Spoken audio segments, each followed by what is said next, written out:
Halo sahabat Latsar, perkenalkan saya Nurin Rasari. Selamat datang di podcast kita hari ini dengan tema yang sangat menarik, yaitu Good Practice versus Bad Practice dalam mewujudkan Smart Governance. Kali ini saya tidak sendirian, saya ditemani rekan saya, Mbak Sari. Silahkan Mbak Sari.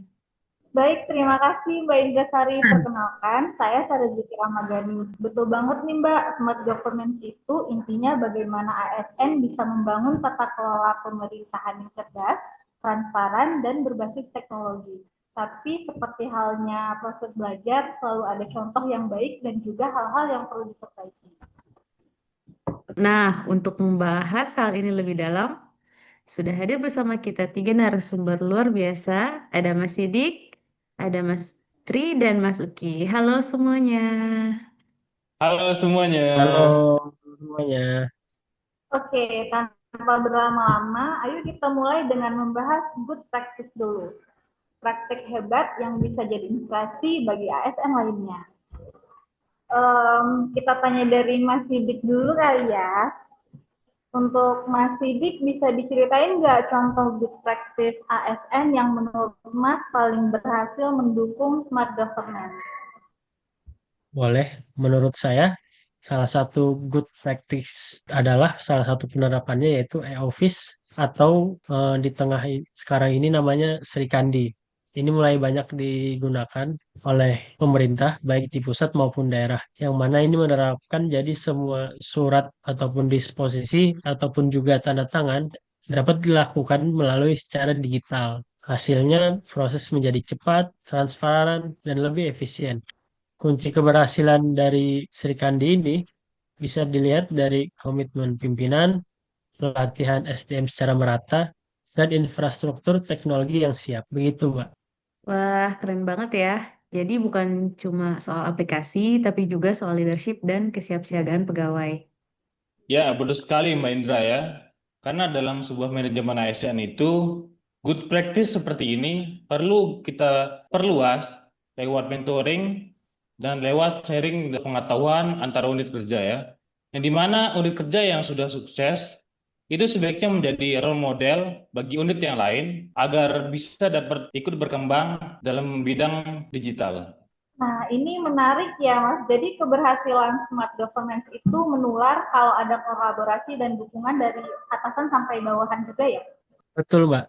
Smart governance hanya bisa berjalan jika semua ASN itu terlibat aktif dan adaptif dalam menggunakan teknologi terbaru ini. Nah, kalau dari Mas Uki, bisa diceritakan contoh good practice dalam smart governance yang menurut Mas Uki paling berhasil mendukung smart governance. Kalau menurut saya yang paling berhasil itu salah satu contoh penerapannya itu penggunaan drone dalam kegiatan pengawasan hutan.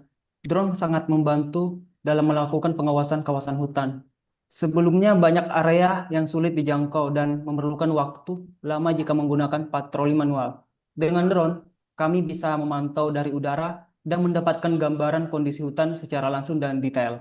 Menarik. Kalau dari sisi ASN sendiri, nilai apa yang tercermin dari penggunaan drone ini?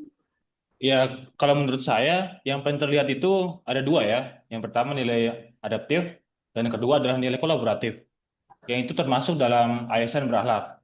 Yang dimana kita bisa belajar atau berusaha untuk belajar sebuah teknologi yang baru untuk dapat berkolaborasi dengan tim JIS dan tim teknisi yang ada. Yang dimana hal ini merupakan sebuah penerapan dari prinsip Smart ASN, yaitu ASN yang inovatif dan berbasis digital.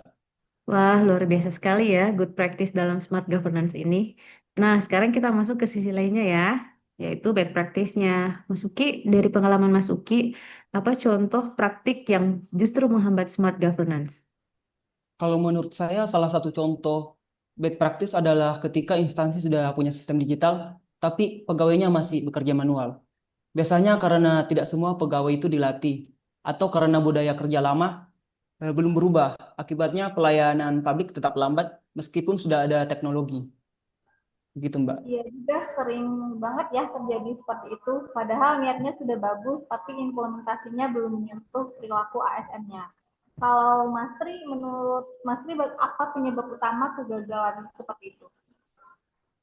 Kalau menurut saya sih ada banyak hal ya. Mungkin yang pertama itu kurangnya sebuah keterlibatan untuk untuk penggunaan itu sejak awal ya.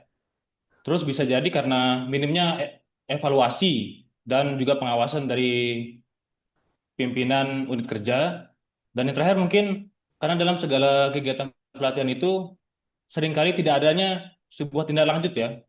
Yang dimana kalau tiga hal ini diabaikan, mungkin saja sistem canggih yang kita terima dalam sebuah unit kerja itu bisa tidak jalan dengan cukup optimal. Wah, masuk akal sekali. Nah, Mas Sidik, menurut Mas, bagaimana caranya mencegah agar hal tersebut itu tidak terulang? Menurut saya agar hal tersebut tidak terulang, kuncinya ada di penguatan budaya digital dan sistem merit. ASN harus adaptif, inovatif, dan juga diberi ruang berkembang. Jangan biarkan inovasi berhenti karena birokrasi yang kaku. Begitu, Mbak. Iya. Untuk Mas Uki, kalau sudah terlanjur ada sistem yang gagal, apa alternatif terbaik untuk memperbaikinya nih? Kalau menurut saya langkah awal yang paling penting adalah mendengarkan para penggunanya, baik ASN maupun masyarakat. Dari situ kita bisa tahu apa yang sebenarnya mereka butuhkan. Setelah itu kita lakukan penyederhanaan sistem dan membangun kolaborasi antar unit. Seringkali bukan sistemnya yang bermasalah, tapi koordinasi yang kurang. Mungkin begitu, Mbak. Betul sekali, Mas Uki. Nah, kalau dari Mas Tri nih, ada lagi nggak ya contoh bad practice dalam smart governance ini? Kalau menurut saya di instansi tempat saya bekerja itu kan setiap seksi itu punya data sendiri ya, mungkin dari data flora, fauna, perizinan, dan juga patroli. Masalahnya itu data yang disimpan itu kadang-kadang terpisah dan tidak ada sistem yang mencakup itu menjadi satu tempat.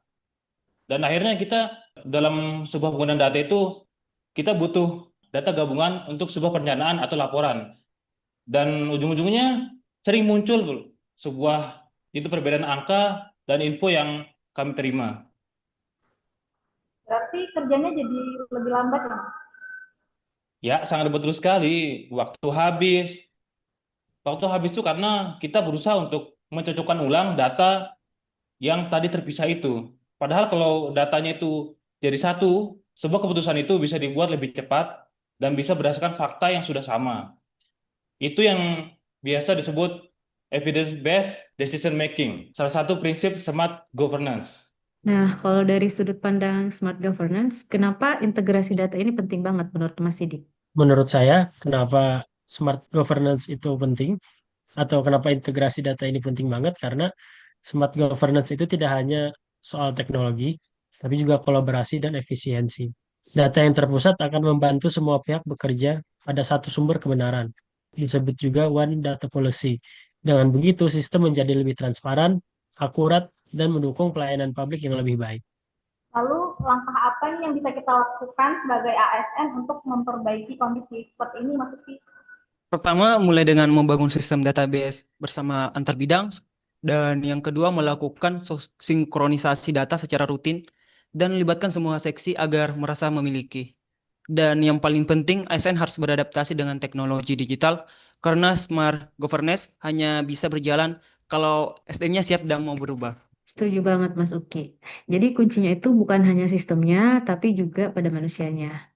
Dari pembahasan tadi, kita sudah simpulkan bahwa good practice lahir dari komitmen, inovasi, dan kolaborasi. Sementara bad practice terjadi kalau tidak ada komunikasi dan tindak lanjut. Betul banget, Mbak. Smart governance bukan hanya soal teknologi digital, tapi juga tentang mindset ASN yang profesional dan berintegritas. Ya, setuju. ASN harus mau terus belajar dan terbuka dengan perubahan. Jangan takut untuk bisa mencoba hal yang baru. Ya, dan setiap inovasi, sekecil apapun, bisa berdampak besar kalau dilakukan konsisten. Dan yang paling penting, smart governance itu kerja tim. Kalau semua ASN saling dukung, hasilnya pasti luar biasa. Terima kasih banyak untuk Mas Sidik, Mas Tri, dan Mas Uki atas diskusinya yang inspiratif. Semoga obrolan ini bisa jadi refleksi bagi kita semua untuk terus memperbaiki layanan publik dan membangun pemerintahan yang cerdas. Baik, sampai jumpa di episode podcast Latsar selanjutnya ya. Tetap berakhlak, berinovasi, dan berkolaborasi untuk Indonesia maju. Salam Salam Smart smart Governance. governance. Governance. Terima kasih.